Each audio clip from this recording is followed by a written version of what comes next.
Hey everybody, Ben with Don Norman Associates here. Just wanted to give you our latest update on what's going on with MOTUS.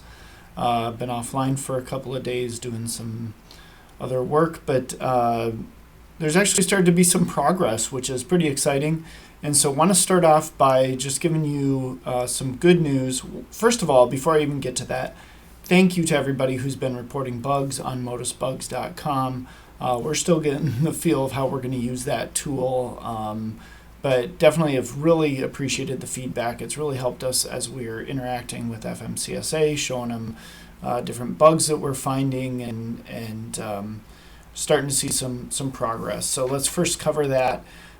So we have noticed that BOC3 filings are now happening live on MOTUS. So we saw it earlier today where a carrier had their BOC3 filed, and it showed up kind of right away in MOTUS, which is actually pretty cool when you're used to working with old systems like LNI or Safer, where that oftentimes is not getting updated anytime in that same day, save for a few things. So another thing we found is that we've got a workaround that works, I would say most of the time, or at least a significant amount of the time, for carriers who are having trouble claiming their MOTUS account. So basically the situation is if a carrier has gone through the identity verification and successfully verified themselves in MOTUS, then we are able to get their account linked to their DOT number. So if you've got questions about how to do that, please give us a call, 703-821-0000, and we can walk you through that process. We also have gotten communication, so we just wrapped up May, 10 days ago now.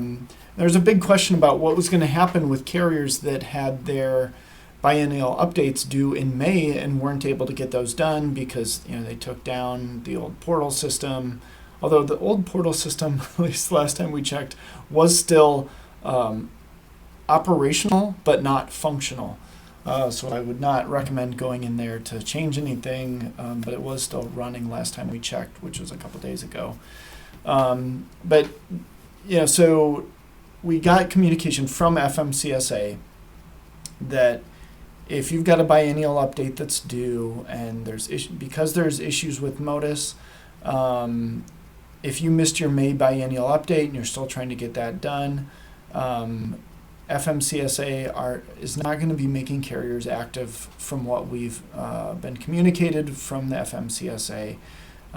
So keep working. If you need help getting that updated, please let us know.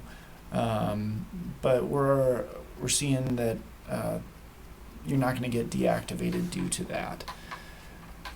We're also seeing, saw the other night that FMCSA started releasing MOTUS-specific data sets. That's on the data.transportation.gov website where people have been, getting data in the past. But now there's starting to be some new data filling in. We're slowly but surely seeing that, and I believe that's because FMCSA has brought in some additional help that's more familiar with probably the Safer and licensing and insurance systems to get some of that data backported. And then also slowly but surely seeing data start to be updated in Safer from MOTUS. So data is starting to flow the correct direction. That's obviously not true universally, but starting to slowly see some improvements there. So for any carriers out there, I want to let you know that if you're claiming your DOT profile, one of the new things that's going to happen is that there are certification statements. So maybe you did your own application when you filed in the old URS system, and you basically have to sign that I'm not a crook and I'm truly the person that's running this business and that sort of thing. But now those are also being required for you to claim your DOT number inside of MOTUS. So that's a pretty big change. we have noticed some new, maybe not new, but some bugs that we just came across. So I'm going to show you this right now. So if we look at this carrier, DOT number 4207386, and we can scroll down here and we get the biennial update information. It says the last biennial update date, which was June 23rd of last year, and it's showing that the biennial update due date is 2028. But that's not right based on this, the last two digits of this DOT number. It's due in 2026. So that needs to be corrected. There must be some math issues going on inside of MOTUS. We have also discovered that if the login.gov account can't be linked to an existing DOT number, it has to be manually linked by an agent at FMCSA, typically through their third-party vendor that they use for support. And so you've got to submit a support ticket to do that, and now they're checking Secretary of State filings to make sure that the entity is active and in good standing. So if you are trying to link your DOT number and your company's inactive at the state that you're filing in or that you're registered in, you need to update that and activate that. If you need help with that, let us know. That's something we can do at Don Norman Associates. We've also got an update on folks who can't get past ID verification. So if you've gotten to past the ID step and you still can't claim your profile, what you need to do is call the censure staff, and that's probably going to be a very long hold time, but that's calling the FMCSA helpline. And they will approve it for you while you're on the phone. The call center is open till 8 p.m. I believe that's Eastern time every day. So, if you're going to call, I'd recommend calling in the evening versus calling right in the middle of the day.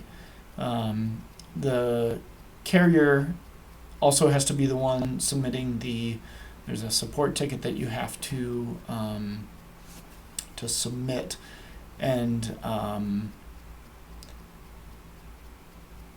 so, okay, so sorry, we get so much, the information's constantly changing as we're getting more and more information from both the public and our internal staff. So I just wanted to make sure I had the information correct. So if you got past the ID step and still can't claim your DOT number, again, you got to open that ticket. But you have to be the one submitting that as the carrier. You can't use a third-party service bureau or some other email. You've got to use the email that is registered in MOTUS, and then you've got to reply directly to the agent at FMCSA and their third-party service vendor that they use. Okay, so some new issues that we're seeing, we're getting reports on, is there are a lot of carriers accidentally registering as a transportation service provider. Now, it makes a lot of sense that you would register as a transportation service provider. I mean, you are providing transportation services, but that's actually a term that FMCSA uses to refer to like a third-party compliance company, just like we are at Don Norman Associates. And so carriers are registering as basically a third-party agent that would work on behalf of trucking companies. And so they can't link a profile to that in that case. And so we don't have a method for reversing that as far as I know right now. That might have changed. Again, it's kind of fast and furious over here. But we can work to help you get that fixed. Give us a call and we'll need your DOT number in the email that you use to register, but can try and work through that directly for you. Also got a report that I want to point out. So there's a carrier said that they got put out of service because they were revoked for a new entrant. And in the past, that's not something you've been able to do through the portal. We're not quite clear right now if that's something you're able to do in MOTUS or not. In the past, you've always had to do that through a paper MCS 150. So that's kind of the updates that we have for today. Kind of slowed down the pace a little bit on these just because the information's coming in so fast that if I put out a video one day, then it was going to be changed the next, and so we're kind of getting our feel for what the pace should be on these. But please keep reporting more issues at motusbugs.com. You can hit me up on Twitter, I guess x.com. Ben V and Z is my title, our handle, and would love to just hear more about the bugs you're running into, issues you're having, and we can work to try and solve those together. Again, we're all in this together, trying to get things resolved, trying to work with FMCSA, and I know FMCSA is also working to get these resolved because they don't like having this backlog or the backlash from the public either. So if there's anything we can do, please let us know. Please, if you're on YouTube, hit the like and subscribe button, and we'll catch you in the next video. Thanks.